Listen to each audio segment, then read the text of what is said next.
Welcome to Valkenswaard and the 10th leg of the Longines Global Champions Tour. Not only a fantastic competition venue, but also known for producing many horses, and partly due to Edwina Tops Alexander. Edwina, thank you for joining us this afternoon. Thank you very much. Now tell us about your base here. It's developing all the time. What's the kind of big additions for this year? A lot of additions this year. We've got the new indoor here, which literally just finished a few days ago, and it's 60 by 30, and yeah, it's really beautiful. We're really fortunate because we already have another one. So, but there's many riders here, and it's nice to be able to have your time and your own place, and not to have the stress, and for the horses. So, yeah, we're really lucky to have something like this, and also it's really beautiful on top of that. And then down the back there's at the show we've built over 500 boxes. I think there's 16 rows down there. Each row is named after a famous horse. Right. And they're all permanent boxes and really cool and refreshing for the horses, and there's a couple of wash places per aisle, and there's a toilet and shower in each aisle for the grooms, and yeah, it's beautiful. The horses can put their head out, and it's safe. There's plenty of room down there, and it's just makes a big difference, you know, to a show, and it's you know, the horses are much happier, the people are happier. We've had so many compliments from all the grooms and the riders, and so yeah, it just finishes off the place down the back there. So again, really fortunate, and just starts to complete everything a little bit more. And looking ahead to the future, are there any other plans you can kind of let us in on?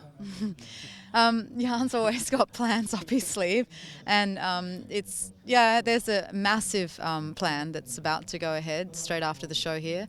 We're going to have 2 permanent tribunes, and under one of the tribunes there will be some shops that'll be, you know, during the show, so they'll have a little bit better setup, and we don't have to keep setting everything up again. And then on top of that, there's going to be a permanent VIP, and there'll be a tower. There's going to be a restaurant in the tower, a studio, and yeah, lots more things. But it's going to be very interesting, and I think, you know, it's amazing the vision that Jan's had, and he's always wanted to have something like this. He's been talking about this for a very long time to me, and now he's finally putting everything together, and step by step. And I think once that's finished, the plan is to have it finished by next year. I think it's just going to fully complete Stal Tops. Now, a husband and also a trainer, how do you get on? Do you ever argue?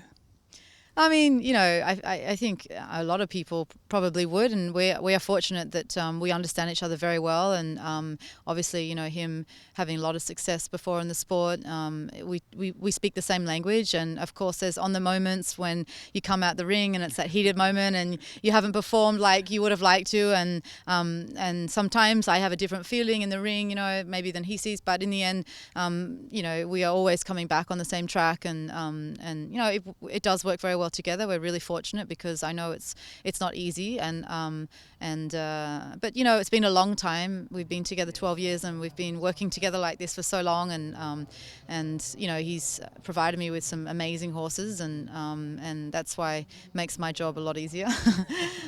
So yeah, I think, you know, at the end of the day, you know, he gives me a lot of confidence, and you know, we have a good system and it works, and we just keep going like that. And focusing on the Longines Global Champions Tour, it's neck and neck again this year. It was like that a couple of years ago as well, wasn't it? Yeah, it was like that a few years ago, and also the year before that it was like that with Ludger, and no, I guess it just makes it all more exciting, and you know, it's going to be tough to stay up there, and I'm going to try to obviously do my best, and I've got a different horse this weekend. Chappie's going to be jumping this weekend, and I'm not sure what Rolf's got right this weekend.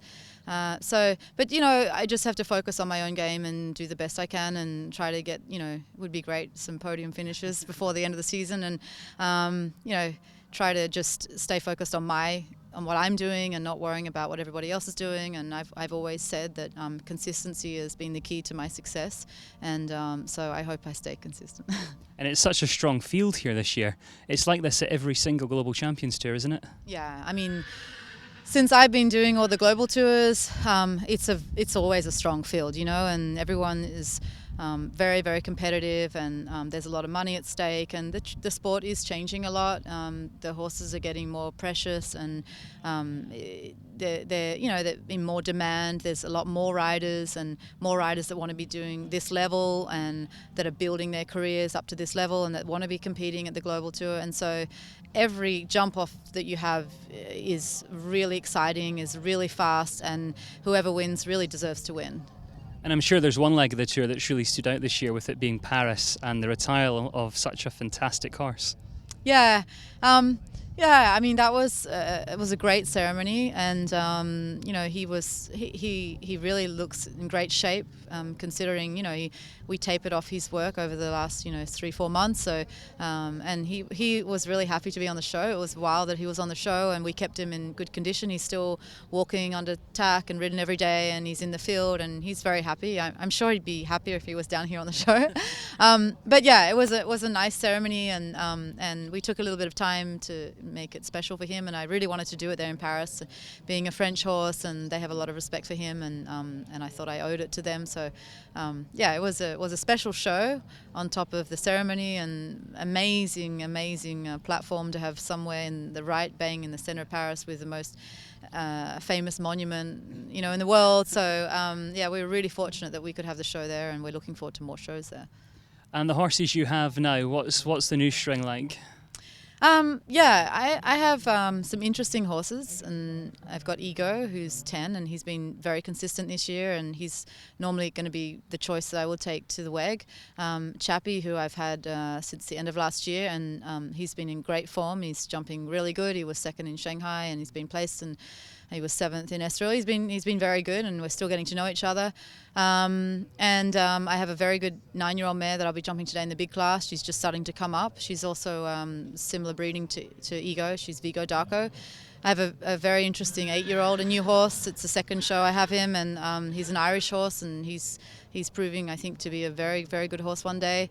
I have a few other interesting horses, and there's always new ones coming and going, and we're always looking, and so it's exciting. Yeah. The future's certainly bright. Now, you're closer to the Longines Global Champions Tour than anyone else. One word to sort of sum up Valkenswaard for you this year. I'd have to say it's incredible. Yeah.